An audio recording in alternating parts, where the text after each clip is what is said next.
वो तो ये कह रिया कि आप हरिजन कल्याण हरिजन कल्याण हरिजन कल्याण का लाभ आप लेते हैं और आप ऐसा नहीं कह सकते। ऐसा सरदार पटेल ने जाकर गांधी जी को कहा तो गांधी जी ने कागज बुलाया कि पटेल कागज ले आओ। कागज पर चिट्ठी लिखी, प्रिय डॉक्टर खेर, तुम सही कह रहे हो कि मैं जब हरिजनों की सभा सम्मेलनों में जाता हूं तो उनके सभा सम्मेलनों में मैं हरिजनों का कल्याण होना चाहिए, इस पर मैं भाषण देता हूं। भाषण देने के बाद में हरिजन बहुत जोर से तालियां बजाते हैं, बहुत खुश हो जाते हैं। जब मैं भाषण देता हूं कि हरिजनों का कल्याण होना चाहिए तो वो बहुत जोर से तालियां बजाते हैं। तो जे मेरे कहने से हरिजन खुश हो जाते हैं, तो अगर हरिजन कहने से ही खुश हो जाते हैं तो अमल करने की क्या जरूरत है। गांधी जी ने कहा जब हरिजन कहने से ही खुश हो जाते हैं तो उस पर अमल करने की क्या जरूरत है। ऐसी सीक्रेट चिट्ठी डॉक्टर खेर को गांधी जी ने लिखी। अब आप सोचते होंगे मेश्राम जी, अगर ये चिट्ठी सीक्रेट थी तो आपको कैसे पता चली। ऐसा आप लोग सोचते होंगे। मैं तो बदमाशों के पीछे लगा रहता हूं, सारी बदमाशी कैसे पता हो जाए, क्योंकि मेरा तो यही काम है, धंधा कोई काम धंधा नहीं कि बदमाशों की बदमाशी कैसे पकड़ी जाए, और वो भी डॉक्यूमेंट्री एविडेंस के आधार पर कैसे पकड़ी जाए।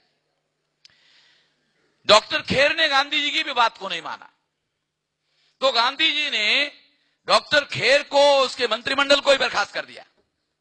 गांधी जी कितना हमारे लोगों के विरोध में थे इससे पता चलता है। जब मंत्रिमंडल बर्खास्त कर दिया गया तो डॉक्टर खेर को बहुत गुस्सा आया। तो डॉक्टर खेर के साथ जो गुप्त पत्र व्यवहार गांधी जी का हुआ था, वो गुप्त पत्र व्यवहार डॉक्टर खेर ने बाबा साहब आंबेडकर को दे दिया। कुछ समझ में आ रहा है। वो जो गुप्त पत्र व्यवहार गांधी जी का और डॉक्टर खेर का हुआ था, वो गुप्त पत्र व्यवहार डॉक्टर खेर ने बाबा साहब आंबेडकर को दे दिया। अब बाबा साहब आंबेडकर को देने से गांधी जी की बदमाशी का पता चला। इसलिए मैं सारे देश भर में कहता हूं कि गांधी को मैं महात्मा नहीं मानता, गांधी को मैं बदमाश मानता हूं। और मैं यकीन के साथ ये कहता हूं, दावे के साथ ये कहता हूं कि इस देश में हम लोग बहुसंख्य लोग हैं और हमें एक दिन जरूर इस देश में अवसर मिलेगा तो गांधी की जहां समाधि है ना, वहां मैं जेसीबी भेजूंगा। जेसीबी समझते हो है? आज के जमाने का राक्षस 500 लोगों का काम अकेले करती है मशीन। मैं वहां जाने वाला नहीं हूं, जेसीबी भेज दूंगा, 500 रुपए में काम हो जाएगा। ज्यादा पैसा खर्चा करने की जरूरत है नहीं। और वो जमुना के किनारे पर है तो उन लोगों को बोल देंगे यहां जो हड्डियां पसलियां जो भी है निकालो, वो जो जमुना है फेंक दो उसमें।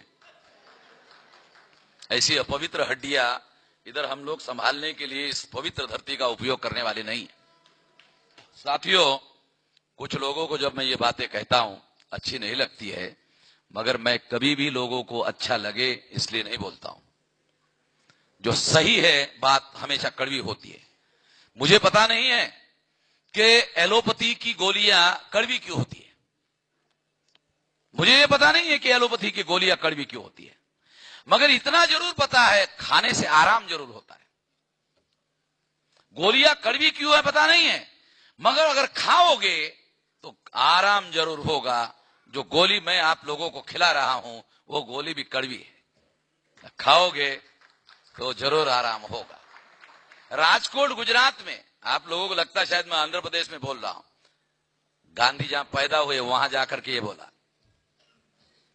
अगर आप सच्चे हो, ईमानदार हो और आपको अपने सच्चाई पर यकीन है, विश्वास है और आपका कन्विक्शन है तो सच चाहे कहीं पर भी बोला जा सकता है। बोलने की औकात और हिम्मत जो है, सच बोलने की हिम्मत होनी चाहिए, केवल आप बोल सकते हैं। साथियों, राजकोट में गांधी को हम महात्मा नहीं कहते हैं, इस वजह से गांधी के जाति के लोगों ने हमारे 14 बामसेब के कार्यकर्ताओं पर केस दायर किया राजकोट के कोर्ट में। दुनिया जाति के आदमी ने कोर्ट में केस दायर किया। जज ने उसको कैबिन में बुलाया, बुलाकर पूछा, गांधी जी को महात्मा कहना चाहिए, इसका कोई कानून भारत में है? तो कंप्लेंट दाखिल करने वाला जो आदमी है, केस दाखिल करने वाला जो आदमी है, उसने क्या कहा? है ये भी नहीं जानता और नहीं है ये भी नहीं जानता। गांधी जी को राष्ट्रपिता कहना चाहिए, ऐसा कोई कानून है? जज ने पूछा, ऐसा कोई कानून है? तो कहा है ये भी नहीं जानता और नहीं है ये भी नहीं जानता। जज को गुस्सा आया, उसने कहा, कोर्ट में काहे के लिए आए हो? काहे के लिए आए हो कोर्ट में? अभी मुझे ये फैसला देना पड़ेगा, तुमने जिन 14 लोगों के खिलाफ में केस दायर किया, मुझे फैसला देना पड़ेगा कि गांधी जी को महात्मा कहना चाहिए और नहीं कहने वाला दंड का अपराधी है। ऐसा कोई कानून ना होने की वजह से मैं इन लोगों को निर्दोष छोड़ रहा हूं और गांधी जी को महात्मा नहीं कहना इस देश में कोई भी अपराध नहीं है। ऐसा स्टैंप लगाया हुआ फैसला मुझे तेरी वजह से देना पड़ेगा, गधे। तो डर गया, तो उसने कहा, क्या करूं? तो डर गया, क्या करूं? बोलता, कल दूसरा एप्लीकेशन लेके आ। क्या लिखो? ये केस में पीछे लेता हूं। वो दूसरे दिन कोर्ट में गया, एप्लीकेशन लिखा कि ये केस में पीछे लेता हूं। जज ने फैसला दिया कि चूंकि केस करने वाला जो आदमी है वो केस में इंटरेस्टेड नहीं है, इसलिए उसको केस विड्रॉ करने की अनुमति दी जाती है। गांधी जी को महात्मा कहना चाहिए, जरूरी नहीं है। गांधी जी को राष्ट्रपिता कहना चाहिए, जरूरी नहीं है। मैं तो गांधी जी को पाकिस्तान का राष्ट्रपिता मानता हूं, मोहम्मद अली जिन्ना को नहीं मानता। क्यों? गांधी जी ने कांग्रेस के महासमिति में रेजोल्यूशन पास किया पाकिस्तान का, तो गांधी पाकिस्तान का राष्ट्रपिता है। हम लोगों को अवसर मिलेगा, मैं तो किताब लिख रहा हूं, इसमें लिखने वाला हूं। मैं तो ये चुनौती के साथ कहता हूं कि जो मैं कह रहा हूं, अगर ये गैर कानूनी है तो मेरे खिलाफ भी केस दायर करो। 20 साल से कह रहा हूं, कह रहे हो केस दाखिल। तुम लोगों का मुकाबला मैं कोर्ट में जाके कहूंगा और मेरे पास जो दस्तावेज है जज के मुंह पर फेंक के मारूंगा। साथियों, सच बातें बोलना बहुत ज्यादा जरूरी है, क्योंकि सच नहीं बोलोगे तो लोगों का जागरण नहीं होगा, लोगों का प्रबोधन नहीं होगा। मैं आप लोगों को एक महत्वपूर्ण बात समझा रहा था कि ये जो कांग्रेस के लोग बोलते हैं, अमल नहीं करते, ये शिक्षा उसका जो पितामह है गांधी, उसने कांग्रेस के लोगों को सिखाया हुआ सिद्धांत है। ये समझाने के लिए बता रहा था कि जब गांधी बदमाश है तो उसकी चेले चपाट